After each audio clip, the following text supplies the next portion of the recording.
Here we're going to multiply decimal numbers, and multiplication of decimal numbers is almost the same as multiplication of whole numbers. We just have to pay attention to where to place the decimal point at the end of the multiplication problem. So if we have 23.126 times, let's make this times 0.7. The first thing we do is we ignore the decimal point. If you can ignore it, you can do the multiplication there, but I'm just going to write it as this. If I drop the decimal point, it's going to be just 0.7. 0.7 is 7. And 23.126 is 23126. We do the usual multiplication now. We all know how to multiply numbers from before. 7 times 6 is 42. 7 2s are 14 plus 4 is 18. 7 times 1 is 7 plus 1 is 8. 7 3s are 21. Carry the 2. 7 2s are 14. 7 2s are 14 plus 2 16. So let's double check. 7 times 6 is 42. Carry the 4. 7 2s are 14 plus 4 18. Carry the 1. 7 1s are 7 plus 1 8. 7 3s are 21. Carry the 2. 7 2s are 14 plus 2 is 16. Okay, so we've done the usual multiplication, nothing new. Now we have to place the decimal point, and this is how it works. We count the total number of decimal places in the first number. 1, 2, 3. There are 3 decimal places in the first number, just 1 decimal place in the second number. Add these two. 3 plus 1 is 4. So your final answer has 4 decimal places. 1, 2, 3, 4. So your final answer is 16.1882. Now suppose the problem was a little different. It was 2.3126. And let's say we multiply this with 0.007. Okay, so notice that the numbers are exactly the same. So when we drop the decimal point, we get through 23126. We drop the decimal point here and we get 0007, which is the same as 7. So we multiply it with 7 and we get the same number, 161882. Just the same as before. But now we count the number of decimal places, because now at the end we have to place the decimal point. How many decimal places does the first one have? 1, 2, 3, 4. 4 decimal places. How many decimal places does the second number have? 1, 2, 3. The total number of decimal places is 4 plus 3, which is 7.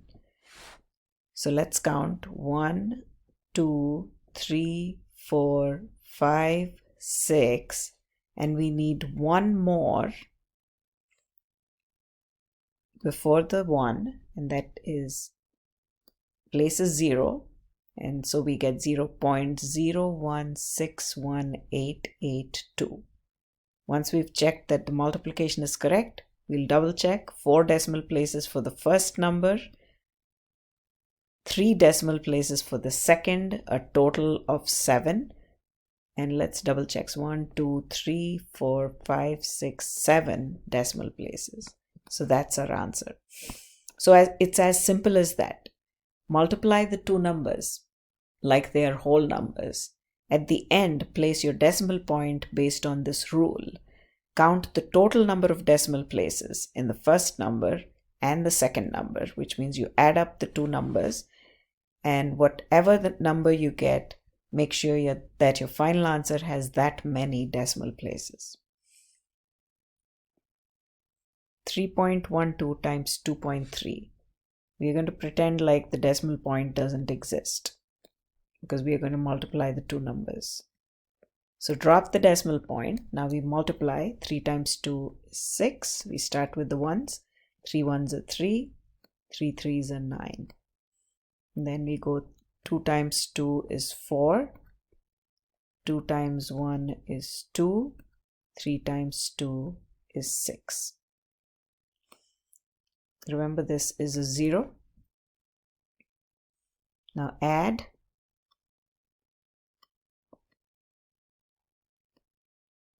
We get 7176. So that's the product of 312 and 312 and 23. So let's double check, make sure it's correct.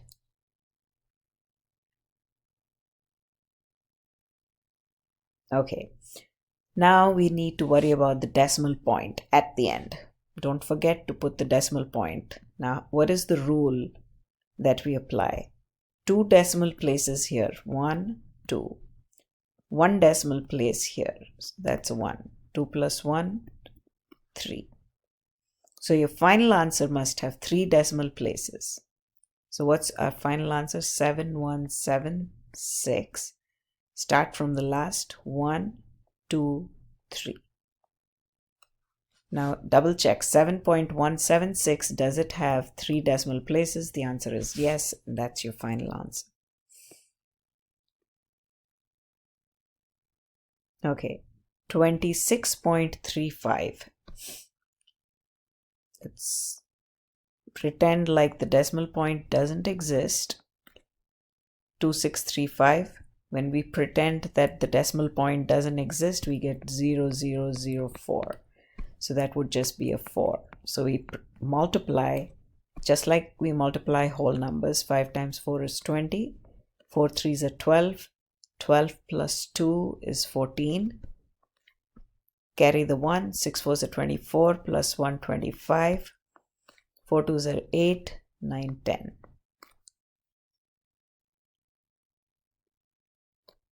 Now we have to place the decimal point.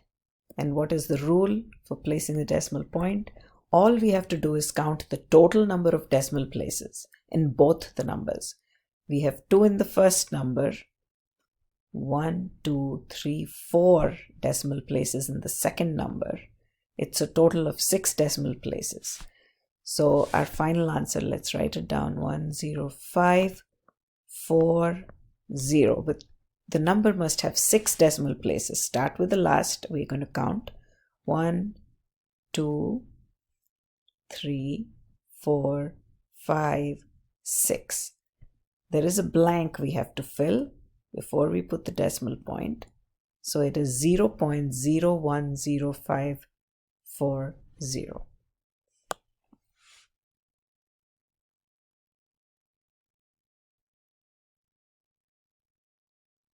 Next we have multiplication by a power of 10. 2.34 times 10. We drop the decimal point, so you get 234 when we drop the decimal point in the 2.34. And then we multiply with a 10. So that's the same as 2340. Now, what's the total number of decimal places? 1, 2. There is no decimal places here, so the total number of decimal places has to be 2. So it's 23.40.